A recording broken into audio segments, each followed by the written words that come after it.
Hello दोस्तों, आज हम सिनोनिम करने वाले हैं और ये सिनोनिम का पार्ट 2 है। सिनोनिम जैसा कि हम पहले ही जान चुके हैं कि समान अर्थ वाले शब्द होते हैं, अलग अलग शब्द होते हैं लेकिन उनका अर्थ समान होता है। फॉर एग्जांपल पर्यायवाची शब्द जैसे आग है तो उसका अनल, पावक, इस प्रकार से। तो उसी प्रकार से अंग्रेजी में भी शब्द हैं, उनके भी सिनोनिम हैं यानी समान अर्थ रखते हैं। सिनोनिम ऑफ इन्फर्नल, इन्फर्नल का मतलब होता है राक्षसी। तो हम यहाँ शब्द में से खोजेंगे कि किससे इसका शब्द मिलता है। तो सबसे पहले एग्जैक्टिंग, एग्जैक्टिंग का मतलब होता है मांग, मांग करने वाला। एंजेलिक का मतलब होता है एंजल से रिलेटेड है, यानी स्वर्ग के देवदूत जैसा ऐसा।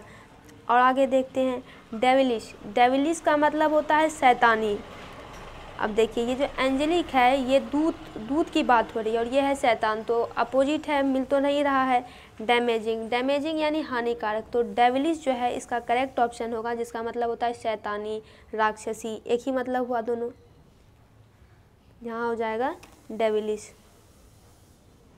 सिनोनिम ऑफ डिसल्टरी, डिसल्टरी का मतलब होता है असंबद्ध, यानी जिससे संबद्ध नहीं रहता हो, जिससे कि कोई चीज़ जुड़ा हुआ नहीं हो। तो देखते हैं यहाँ ओबीडिएंट का मतलब होता है आज्ञाकारी, तो इस शब्द से कोई लेना देना नहीं है। पंचुअल का मतलब होता है समयनिष्ठ यानी टाइमली, जो टाइमली अपना काम करता है। रेगुलर यानी नित्य। और एमलेस का मतलब होता है लक्ष्यहीन। तो अब देखिए यहाँ से असंबद्ध यानी संबंध नहीं रखता है, एमलेस यानी लक्ष्यहीन। तो दोनों में सिनोनिम है, तो यहाँ पे हो जाएगा aimless. Synonym of Paramount, Paramount का मतलब होता है आला दर्जे का, यानी सबसे ऊंचे दर्जे का। तो यहाँ पे सुप्रीम का मतलब सेम वही होता है, ऊंचे दर्जे का, सेम सिनोनिम है। और बात करें वैल्यूएबल की तो मतलब कीमती। प्रेस्टिजियस का मतलब हो जाता है जो प्रतिष्ठित होता है, और अर्जेंट का मतलब होता है अति आवश्यक। सिनोनिम ऑफ पेंडर, तो पेंडर का सिनोनिम, पेंडर का मतलब होता है बढ़ावा देना। और अगर बात करें बढ़ावा देना किसी चीज़ को, उसको इनकरेज करना, और पेंडर, तो यहाँ पे इसका जो आंसर हो जाएगा वो हो जाएगा कैजुअल। अब सबका एक एक कर मीनिंग देखते हैं। फ्रस्ट्रेट, फ्रस्ट्रेट का मतलब होता है निराश, हताश। डिससेटिस्फाई यानी असंतुष्ट होना। विड्रॉ यानी निकाल देना। और कैजुअल का मतलब होता है कि मीठी मीठी बातों से मिला लेना, फुसला लेना। तो इसका हो जाएगा casual. Synonym of civil, civil का मतलब होता है सभ्य, और सिनोनिम इसका डायरेक्ट हो जाएगा पोलाइट। पोलाइट का मतलब भी होता है सभ्य। फॉर्मल मतलब औपचारिक। एब्रप्ट का मतलब हो जाता है आकस्मिक, और सॉलिड का मतलब तो होता है ठोस। सिनोनिम ऑफ डायनेमिक, डायनेमिक का मतलब होता है गतिशील, जो गतिशील होता है। तो यहाँ पे हो जाएगा सीधे इसका एक्टिव, मतलब सक्रिय, गतिशील, आप जो भी बोले।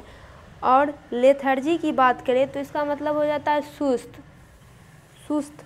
एपैथेटिक का मतलब उदासीन, और फ्लैबी का मतलब होता है मृदु। सिनोनिम ऑफ एम्बिशन तो हो जाएगा एस्पायरेशन। दोनों का मतलब सेम ही होता है, इसका मतलब होता है महत्वाकांक्षा। तो दोनों का मतलब हो जाएगा महत्वाकांक्षा। एक्सपेक्टेशन का मतलब होता है अपेक्षा यानी उम्मीद। एक्सेप्टेंस यानी स्वीकार करना, और टॉयल का मतलब होता है कठिन परिश्रम करना। सिनोनिम ऑफ मार्वेलस, मार्वेलस का मतलब होता है अद्भुत, और वंडरफुल का भी मतलब होता है अद्भुत। ऑर्डिनरी सामान्य। अट्रैक्टिव यानी आकर्षक। डिस्ट्रॉइंग यानी नष्ट होने वाला। सिनोनिम ऑफ डिमाइज, तो डिमाइज का मतलब हो जाता है, आप बात करें तो यानी निधन, मृत्यु, और सिनोनिम हो जाएगा and. Synonym of abandon, abandon का मतलब होता है छोड़ देना, और फोरसेक का भी मतलब होता है छोड़ देना। एडमिट का मतलब होता है स्वीकार करना। क्लेम का मतलब दावा करना, और रिटेन का मतलब होता है बनाए रखना। आगे है म्यूटेशन, म्यूटेशन का हम ये ले लेंगे सिनोनिम वेरिएशन, यानी जिसमें चेंज होते रहता है। और डिस्प्ले यानी दिखावा करना, डिस्प्ले। साइलेंस यानी चुपचाप, और सिवरेंस का मतलब होता है पृथक्करण यानी अलग होना। सिनोनिम ऑफ रिलक्टेंट, रिलक्टेंट का मतलब होता है अनिच्छुक।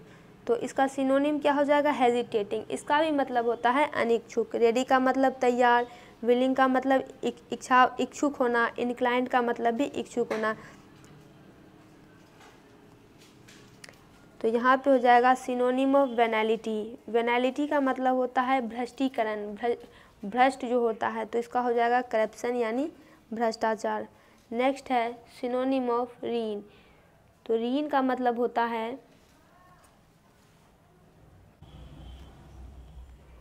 नियंत्रित करना। तो यहाँ पे हो जाएगा कंट्रोल। इसका मतलब भी होता है नियंत्रण करना। Synonym of add. एड मतलब सहायता करना, तो असिस्टेंस का भी मतलब होता है सहायता करना।